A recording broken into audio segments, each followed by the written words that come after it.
office hours. So this session is recorded, but it's just the audio and video. The chat is not recorded.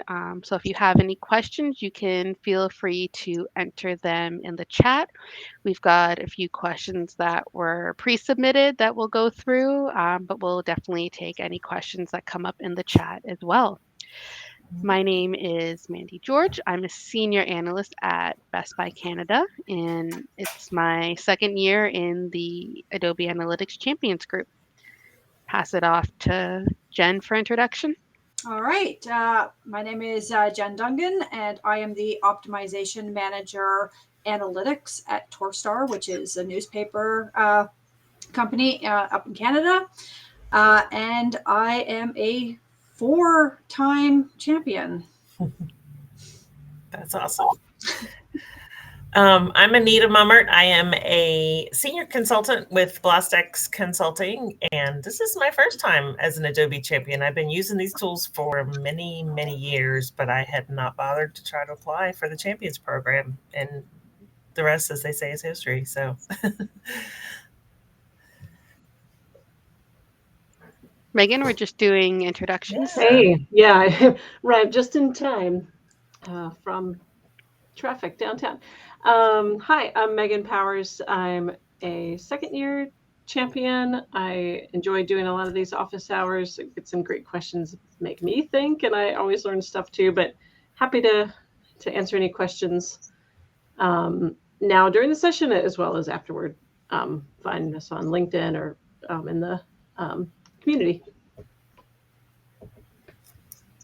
All right, I will do a share screen with the pre-submitted questions. I think this is the right one. Yes. I apologize. I am getting over being sick. All right. So the first question that was submitted was a question on tabs within a single web page. How can we track user flow between, where did the rest of this question go?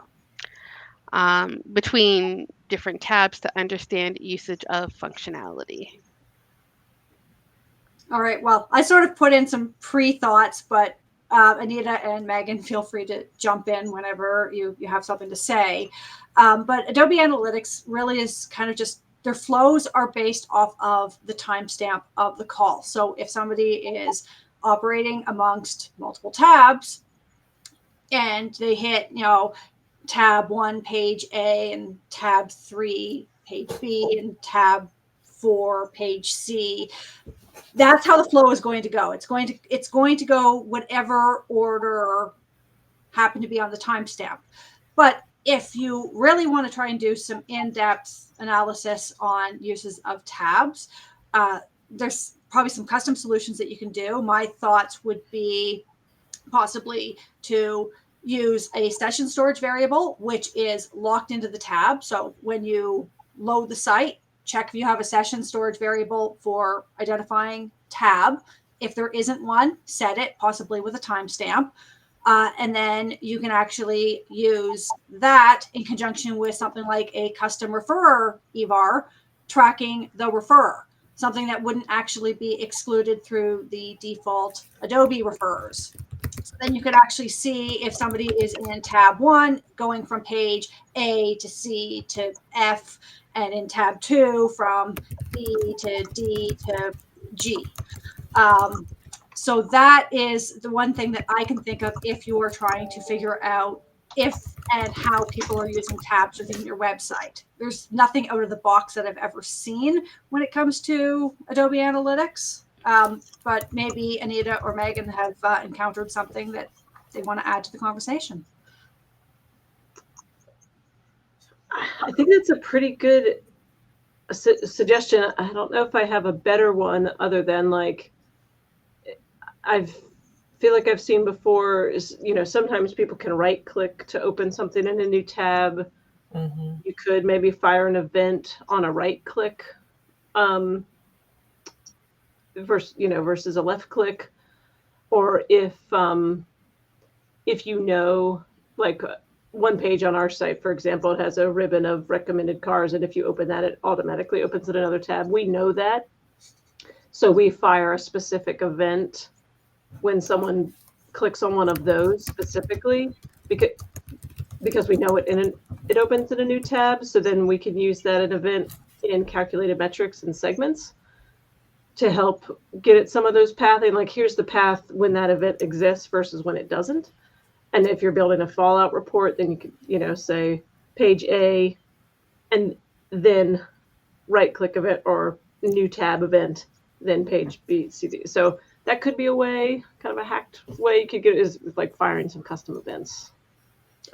Okay, we just got a clarification. They're actually talking about tabs within a page. So like JavaScript tabbing of content.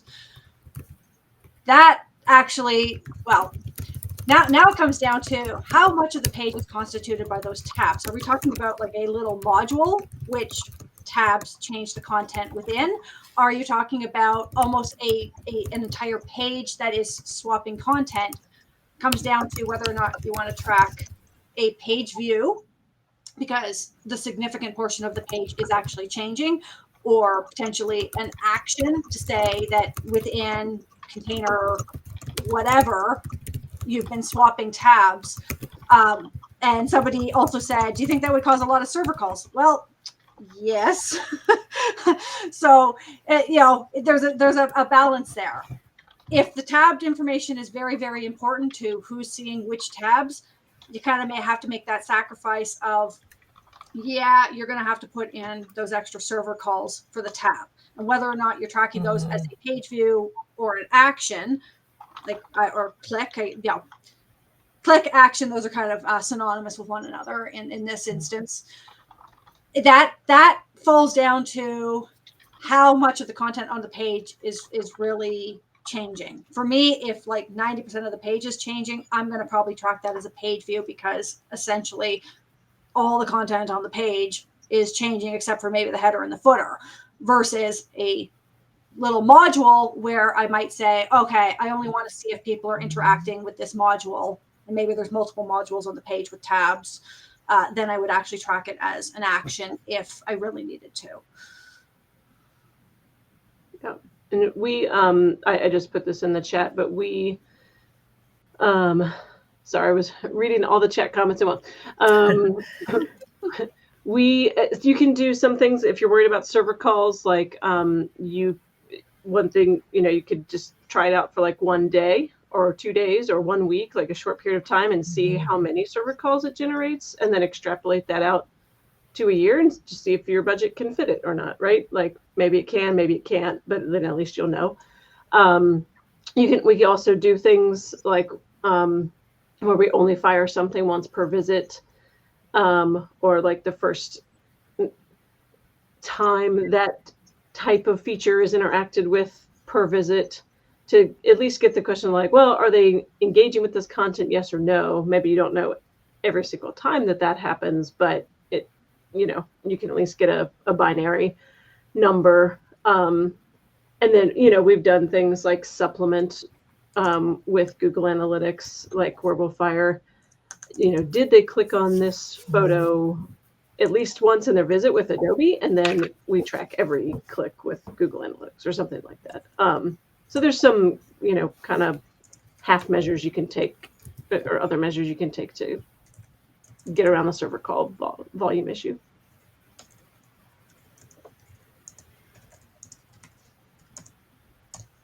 Yeah, there was just a comment here. Correct me if I'm wrong. Instead of using link click events on tabs, you could use page view if the content on the page changes when click on a tab. That's only if your page view trigger will actually detect that, because if you're using something like window loaded or DOM ready, changing the content of a tab is not going to trigger that. If you are using history change and it doesn't change the URL of the page, also not going to trigger it. If you're using some sort of custom event that says content of the page changed, and whether you're on changing pages like a single page application or changing the tab content, and it's all triggering that event, yes, that would cause a page view. And that's, again, partially what I was talking about between tracking the tab change as a page view versus a click. you would actually have to make sure that your trigger is recognized by Adobe to do one of the two actions. Yeah, and you'd want to be careful using a page view, and just make sure it doesn't mess up. I don't think it would, because I think you will have already landed on a page, but just general word of caution. Anytime you're using page view not in its intended form, it could mess up marketing channel attribution, like, because you always want your marketing channel attribution to be tied to the original page view of that page. Like, so your entry page and your query string parameters and your marketing channel processing rules all happen at the same time. Yeah. I don't know if this specific case would fall into that bucket, but that is something to always keep in mind whenever you're deciding whether something should be a page view or a click event. That's a good point. Actually, I have done like page views in a scenario like this, but I actually overwrote my referrer to be the page that I actually clicked the tab from, as opposed to what was coming in potentially externally, so that I wouldn't re-trigger my marketing channels or referral instances. But yes, very, very, very good point.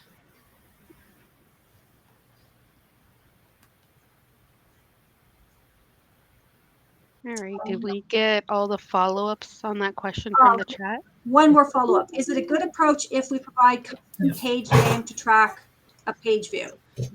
I'm not sure exactly what you mean by a custom page name. Like if you're talking about the Adobe page name versus a custom EVAR page name, I say do both, because I like my EVARs to also be on action so that I can correlate any clicks back to my page without losing that information on a track action. But I'm not sure if there's something else that you meant by that.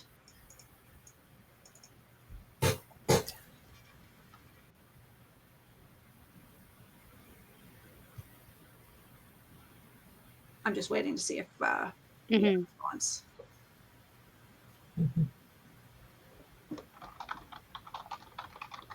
We can also follow up and continue conversation like Experience League if you ever want to, keep chatting. Yeah, if you ever have questions for Jen on Experience League, she answers about 100 questions a day. That might be a bit of an underestimation. Yeah. So yeah, if you ever That's ask right. questions on Experience League, you'll probably see Jen answer. Yeah, we can always circle back to that one if we want. There was one question earlier in the chat that if you guys are good, we can address, because there have been a few responses to it. We're doing a quarterly metrics report, and I'm trying to find the number of pages published in that quarter.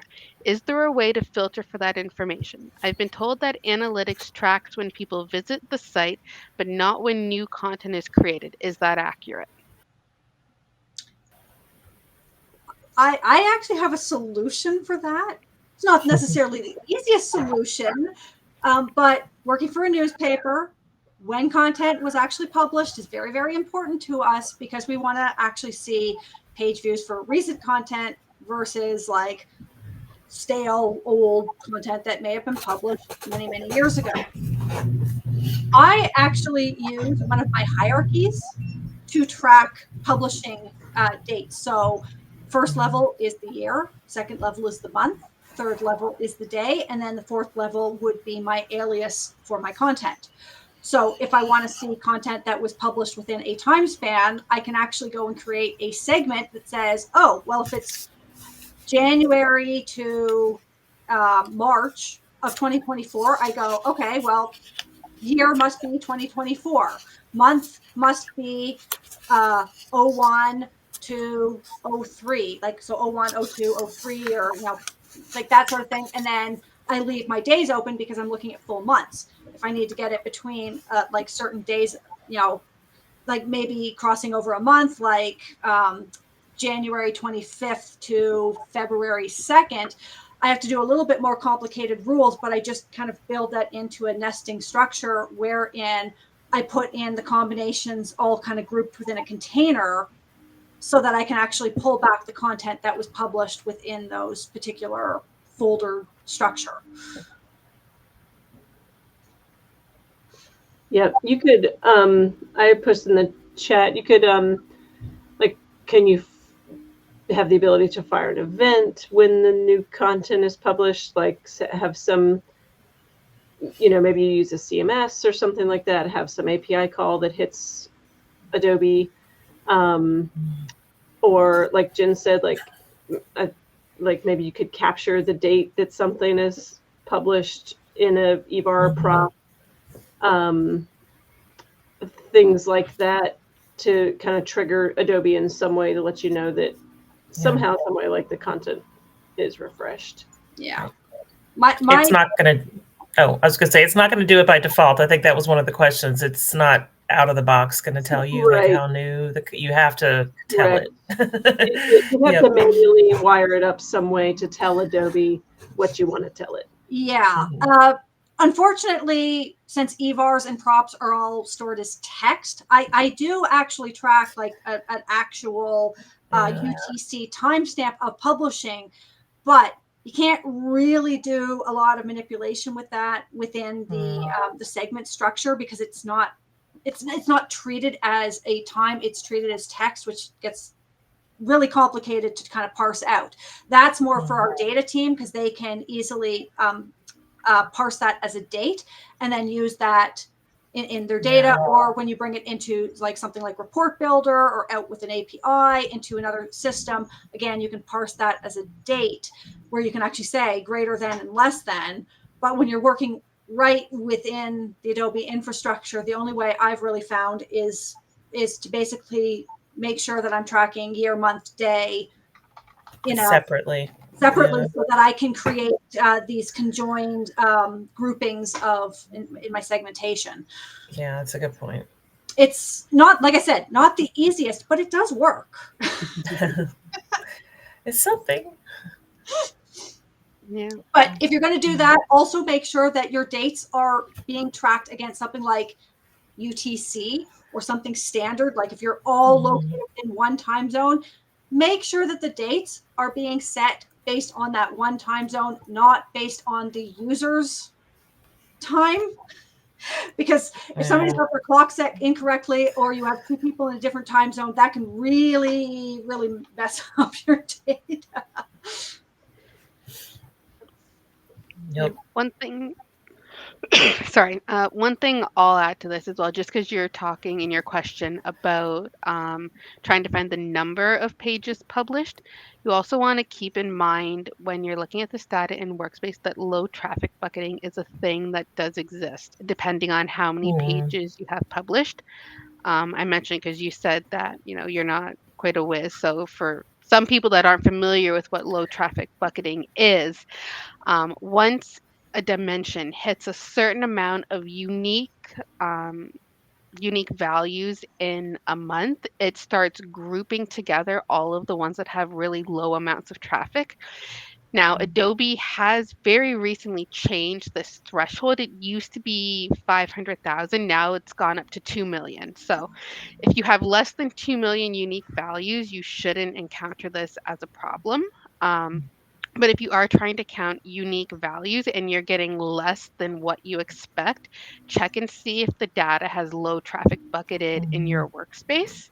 And if it has, you can use like a data warehouse export to see all the values without having to deal with that low traffic bucketing. Right. That's good call out. And again, when it comes to the hierarchy, because it's very limited data like year, month, day, you should never hit the threshold on that. So if you're just doing those kind of segmentation, you should be able to sort of get out unique values based upon that. Yeah. One good reason, I was going to say, one good reason to move to CJA is that they don't do that. There's no limit. So do it. Everybody move to CJA. Adobe plug. Yep. I'm just saying. Tell Eric Matisoff that you're supporting CJA. I will do that. Yeah, I just didn't know if anybody on here might be actually using that tool, and it just there is a difference between the two. So true. I also believe that CJA will actually, you can have date formatted content. You're not limited to text. I don't know if that's true. I haven't tried that yet. Now you're making me curious. I'll go find out. Well, I know that you can like you can make as many like lists, like objects, like Right. Yes. So I mean, I would be highly surprised if you couldn't pass in a date. I don't have it, so I mean, don't hold me to that. But I'd be very surprised if you couldn't say date format and have it actually store as a date. I know you could change text. You can change dimensions to metrics, but Yeah. That's cool. so I saw that in yeah. one of the labs at Summit last week or the week before. Oh, It's I very know. cool. We're all drooling over CJA and I know. ourselves. I'm sorry to derail. Oh yay! We have Sinead says they're going to move to CJA. That's awesome. Good. You'll love it. Oh, what other questions? All right. Let me There's been a see. lot of talk in the chat, so if you guys are good with it, maybe we'll do a couple more from the chat. There's one question about from Jody. I have a product owner for one of our domains that wants us to implement a no override like they did in GA before I joined. I'm This typing would be handled by. in for that one. Oh, you did? Yeah, I'm in the process. But maybe, and let me know if I'm not understanding your question right. But in marketing channels, you do have the ability to set whether or not you want a channel to override something else. Adobe's general best practice is to recommend overriding everything except for direct, like typed in bookmark traffic and internal URLs.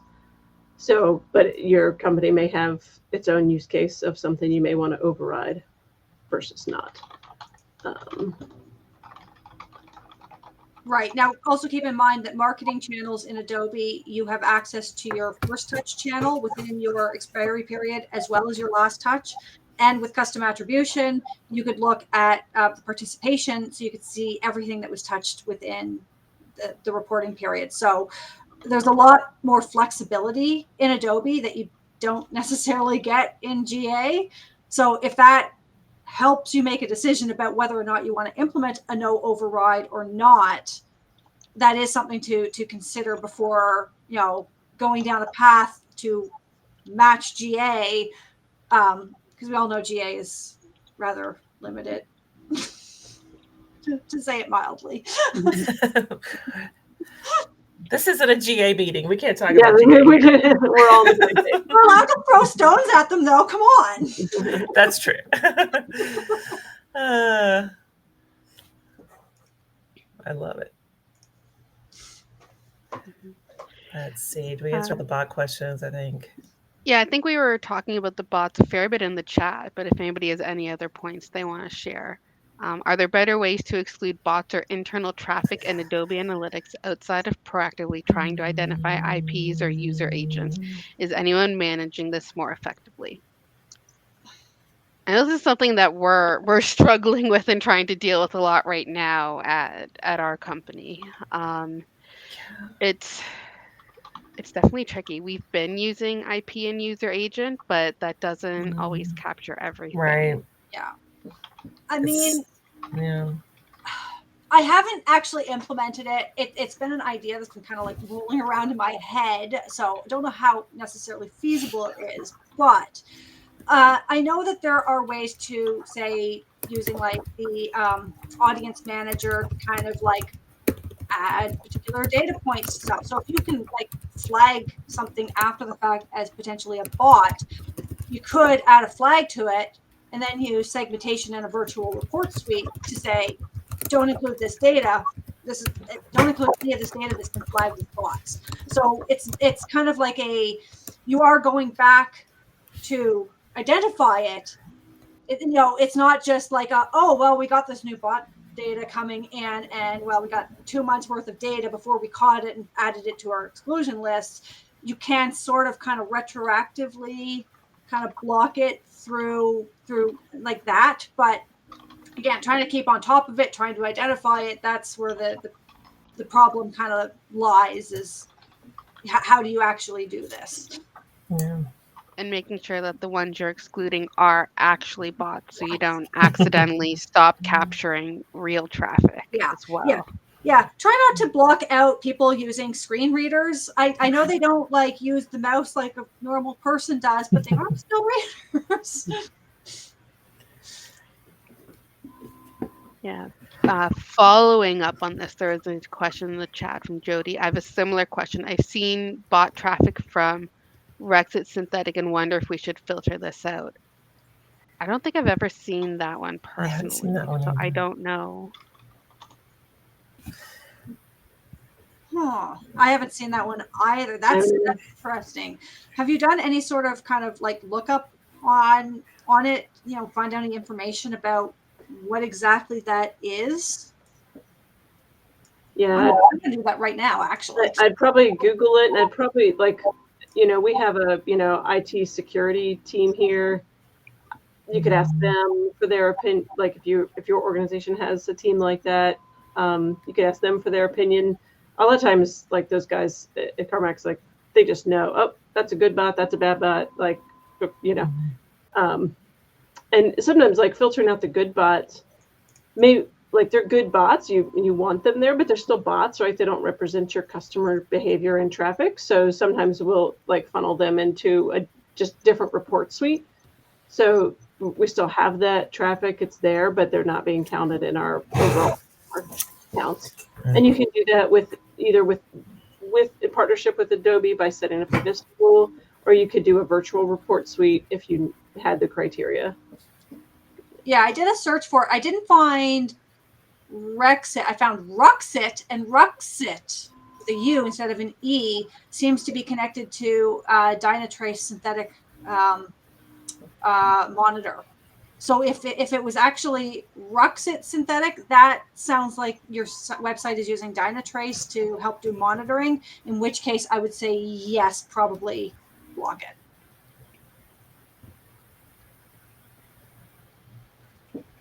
Cool. So another question from the chat, and I know the champs here have mixed opinions on this one. What certifications would you suggest if someone works on implementation and reporting of AA? Do you think it does help to get a good job in a good organization?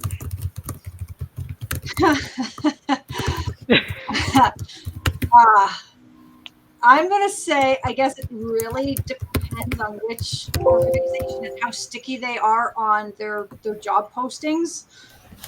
I mean, there's some companies that they want that certification, but really there's a lot more companies out there that are just going to say, if you can do the job, it's kind of like a university degree. A university degree or a college degree is really good when you're young and fresh out of school, don't have any work experience, because it shows that you get stuff done. But really, I mean, the farther away you get from your official schooling, people don't look at it as much. Like, I mean, they may say, oh, we need a Bachelor of Science degree to hire you, but really I have a Bachelor of Fine Arts, so I know. I'm journalism over here, so figure that out. Yep. I think it depends too on like what kind of company you're interested in. I work for an agency, and it is kind of important for us because it helps. We like to have a certain number of certified consultants so that it just sort of helps us to sell our services. But there are agencies that would look for that and would prefer to have somebody that's already certified, because that just helps them to know that you already know the tools and you can work, with their clients just fine.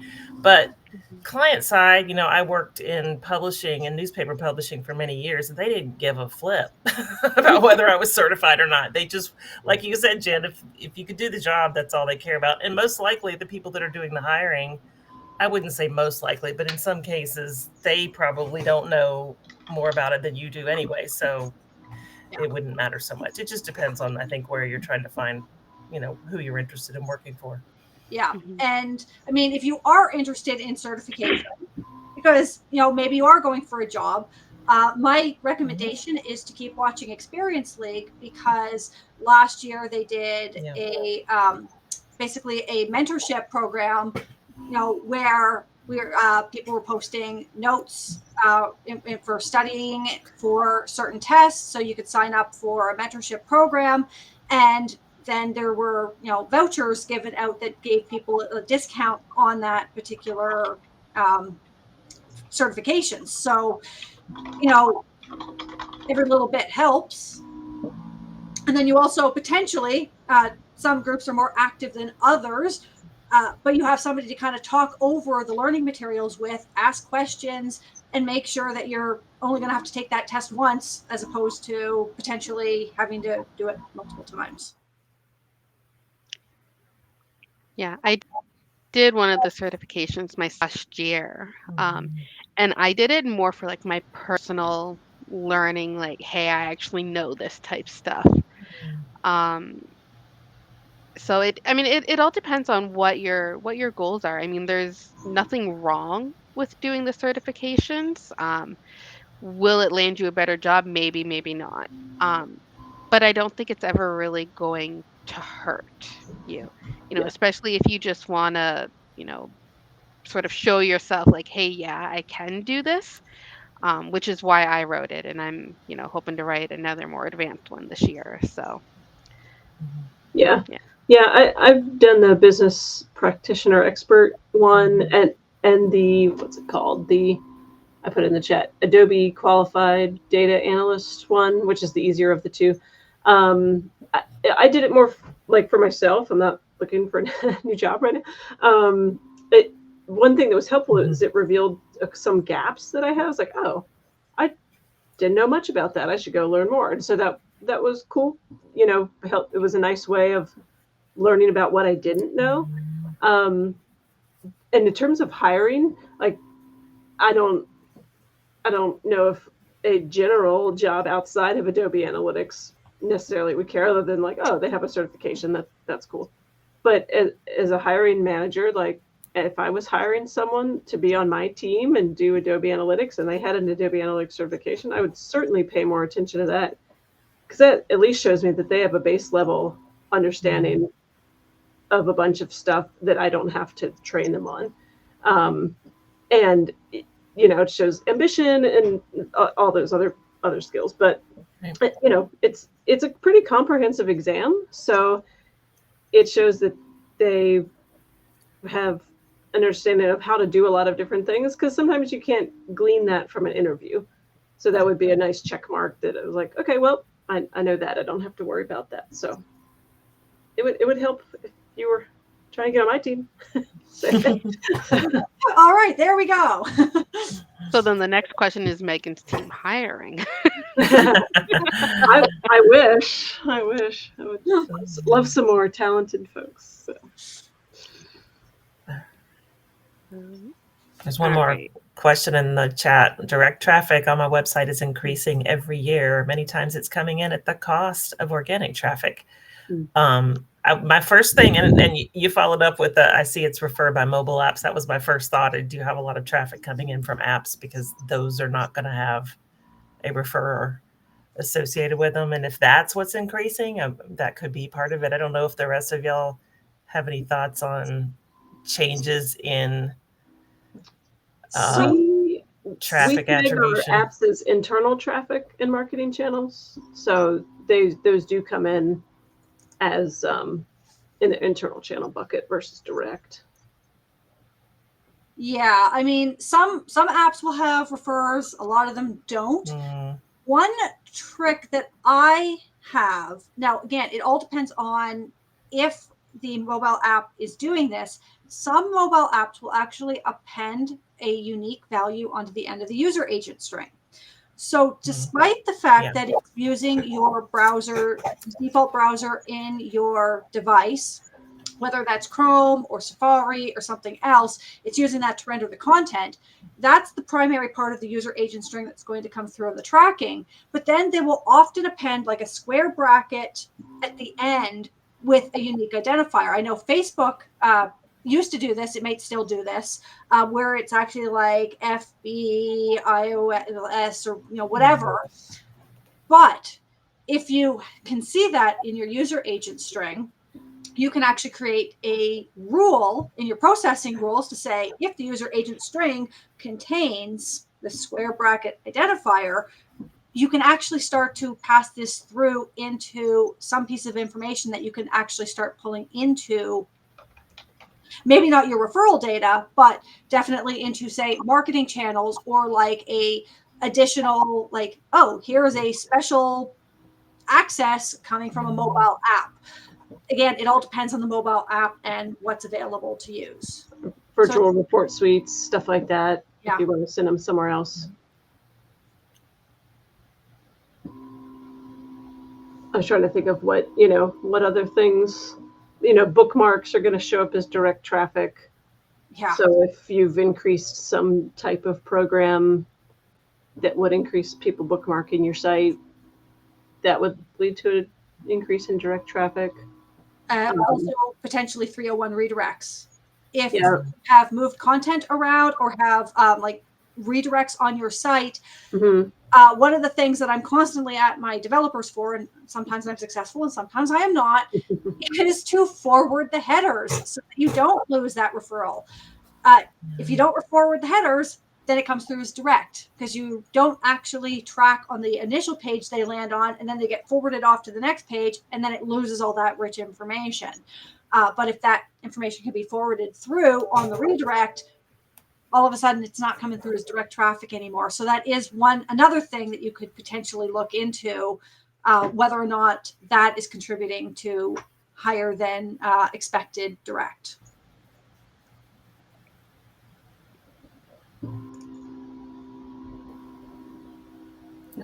Yeah, that's a good one. There's one other question from further up in the chat. Is there a way for my admin to have access to everyone's workspaces without the user actually sharing it out? Peter, you asked for a screenshot. We're not able to share screenshots in the chat here, but I have pulled up my personal workspace. I'm just going to change my screen share for a moment to show you, because the dashboard that we normally share is like a sandbox environment, not our actual production ones. But I will share my personal one for just a moment just to show you. So if you have somebody that has admin access on the landing page, if you click on the filter icon, under other filters, there is this show all button. If you select this, it'll, well, I'm in folders right now, so it's not going to show all of them. But if you have this selected, it'll turn on show all. So it'll see all the projects in your organization. So in our case, all like 14,000. So this does take a while to load. But yeah, this works regardless of if they've shared the project with you or anyone else. If you're an admin, you can see every project.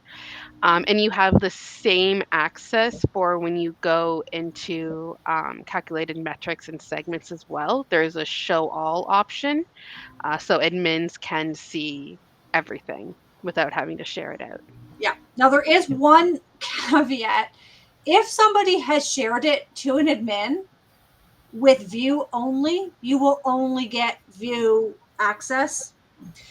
There is a trick to this. It is a nasty workaround, but if somebody has shared something with you view and then gone on vacation and you have to make changes to that, you can actually go into the transfer assets, transfer the asset over to yourself so that you can get rid of the view and then transfer it back to them. Wow. You sound like you're speaking from experience on that one. No, none of us have ever experienced this firsthand.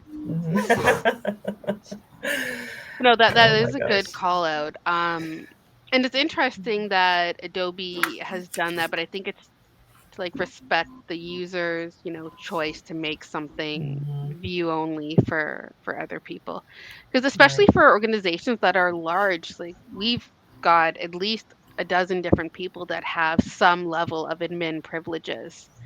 and not everyone is going to be completely familiar with each other's work. So, having that level of protection, even at the admin level, can sometimes be a good thing.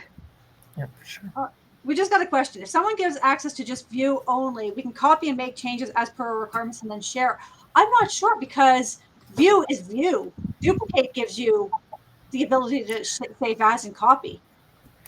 I have played around with this because when I first learned about the view only restriction for admins, I was very curious. And yeah, if it's view only, you can't make a copy.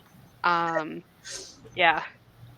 Yeah, I wish I could actually just disable the view only in our Now, organization. Like, I'm trying to remember, but I think you can go into like the list of projects and you can still share it, but you can't do it from within the workspace. I think. Play around with it, but I think you can do it from the list of workspace. It's just not within the report. this is But Yeah. integrated into, here's how you get around weird permission Yeah. issues in Adobe. Well, see, I only ever use what is it? Can copy, anyway, you can allow people to copy it, because when you do view only, the user can't even change the date range on it. I They know. can't. yeah. I never used to. I hate view only for that exact reason. It's why Yeah. I never do anything view only, because I Yeah. always want to give people the ability to change the date range. So Right.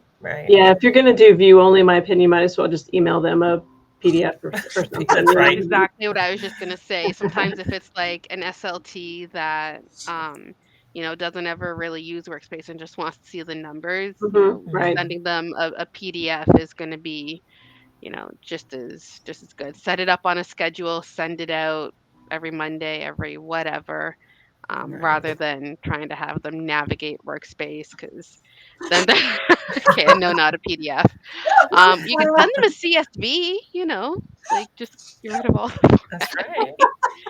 Um, but yeah, no, because once they go into Workspace, they might find their way onto a new dashboard and then start trying to build stuff out. And we actually had a situation fairly recently where one of my stakeholders asked me to, review a dashboard she had made with a bunch of segments. I'm like, that's not how you build a segment to get that information. And she's like, oh, our whole team does this. I'm like, oh, great. Yeah. How do you organize multiple projects? Do you make folders? I have been making folders. I don't. love that they added the folder feature, to be honest. I don't like them because you can't share them with anybody. So that's my problem. Exactly. Yeah. I was going to say that. You can't share folders with other people. So even if it's nice and organized for you, it's completely unorganized for everyone else. I still tend to use tags more often. I tag stuff. Yeah. And if I have stuff tagged under like specific groupings, I use my tags kind of like folders. So if I share it out, everyone's got access to those tags. And I go, all right, if you need to see marketing channel, filter to the marketing channel tag, and all of the marketing channel reports will pop in. I mean, there is no real best approach. It's more what approach works best for you. And your organization. Yeah, exactly. Because what works for me is going to be different from what works for Anita, is going to be different from Mandy, is going to be different from Megan. For sure. You have to take into account how your users are using things.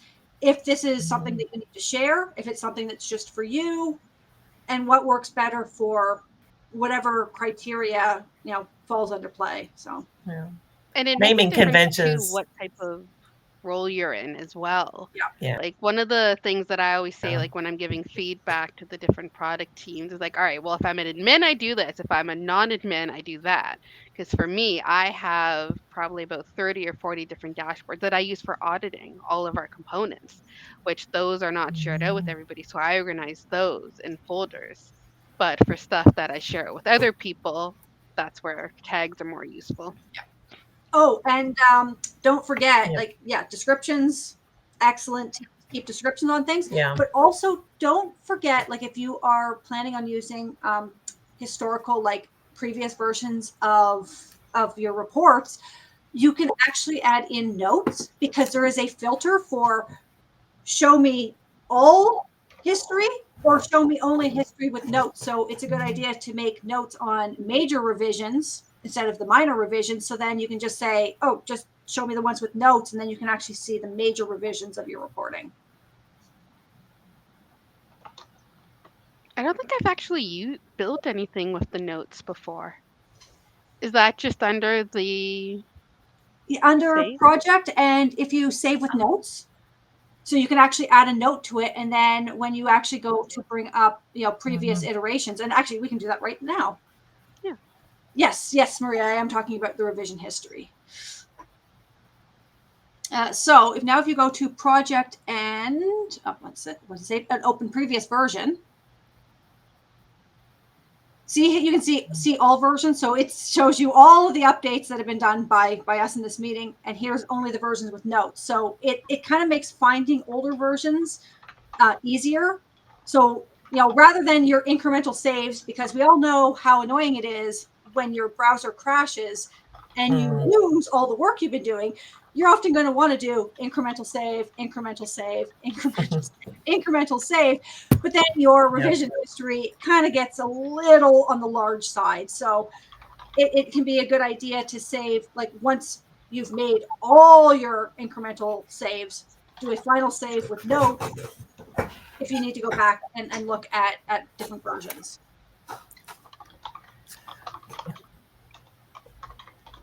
Yeah, that's a great tip.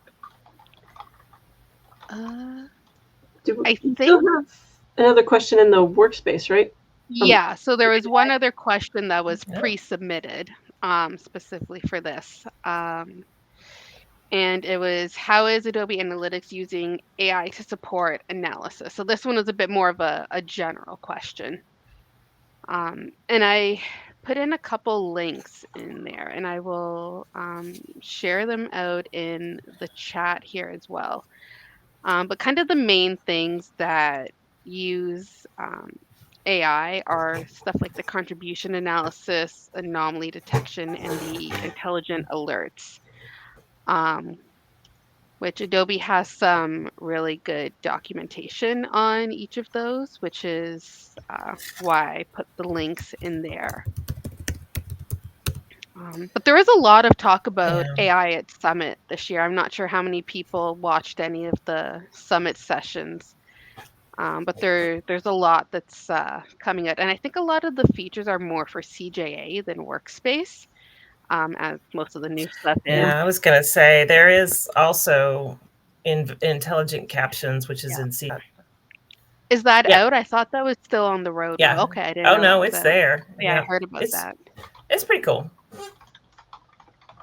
Does it work on? So I don't have CJA, but is it based on the visualizations? It gives you a summary of it. Yeah, that's exactly what I think. It only works with line graphs, maybe bar graphs, but it just takes whatever the time, a time-based visualization, and it will just describe, okay, this is the day with the most higher than the average. It gives you kind of verbal language around the data, which is nice because a lot of times, you have to summarize it in words to send to executives or whatever. So it just kind of puts it right in there at the top, which is kind of cool. Just make sure it's writing something that makes sense. Yeah. It doesn't get too fancy. It's like it just pretty much does math and then puts words around it. So it works out pretty well. I just need to make sure that it's not like daydreaming and putting in like, monkey dishwasher, That's purple right. dishwasher or something weird like that, because we all know that sometimes AI gets a little creative and starts making stuff up. Sometimes. I tried using Gen AI once for school assignment earlier this semester to try and find resources for an article, and it gave me a reference that was perfect for what I needed. The article didn't exist. AI made it up. So, yeah. Great. All right. Any favorite sessions from Summit? What do y'all think? I didn't go to very many, unfortunately.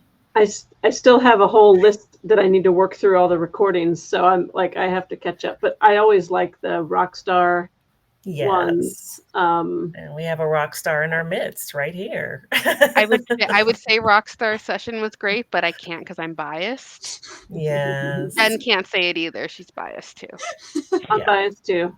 I'm a. Also, the skill exchange for analytics was good. Yes, I was going to say skill exchange was Yeah. amazing. I'm biased on that one too. I can't say Yeah. Those are always really great because you learn like very practical tips. Yeah. From Yeah. folks. Yeah, the few like I did mostly labs at Summit this year, but the few sessions that I did go to, I went to the skill exchange one by Frederick Werner. I always think any talk by him is worth going to. He says it like it is. His talk was good. Then the other skill exchange one, I presented with one of the other champions in it about advanced search metrics, but there is a second talk in our session by Jeff Bloomer and Shari Deutsch, and they were talking about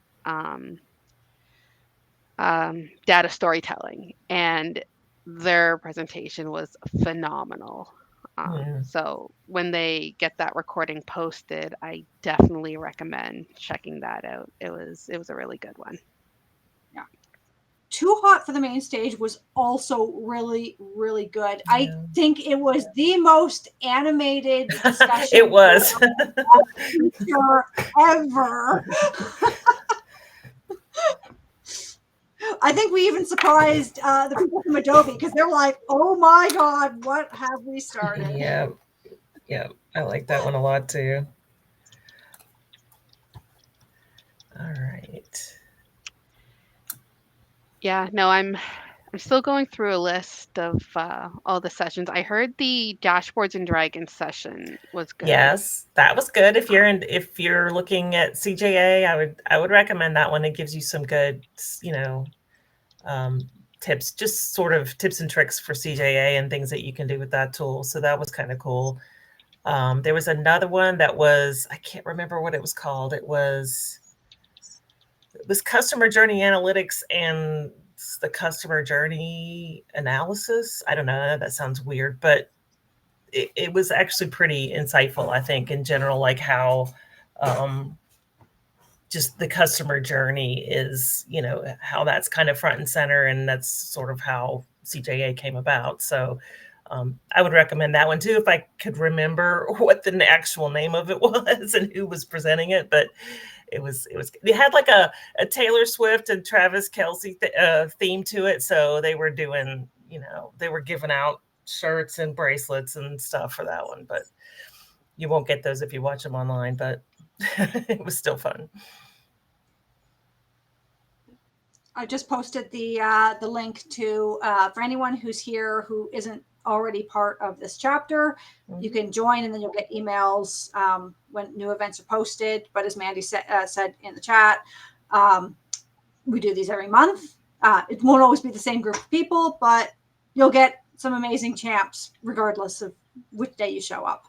Yeah, we have usually between 2 and 5 of us each month.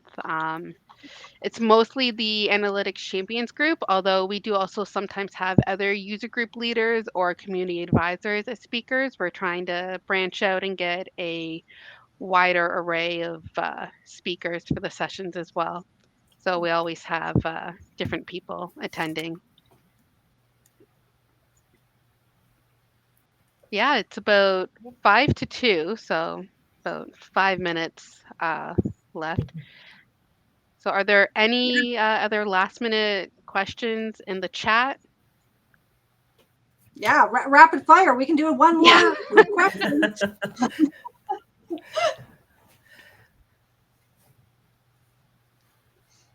All right. Well, if not, thank you everyone for attending this month's office hours. It is great as always. There was a lot of really great discussion in the chat. That's my favorite part about this is when, we get a group that's very active in the chat. It makes it a lot more fun to do. Yep. It does. No one wants to just hear us drone on. Yeah. No. Yeah. And yeah, you can always submit questions for future months. We do take pre-submitted questions, and we also take questions in the chat, as you saw, or you can reach out on Experience League anytime. And I think most of us are pretty active on Experience League as well. Yeah. All right. Thanks, everyone. All right. Thank you all. Thanks. Have a good rest of your All day. right. Bye.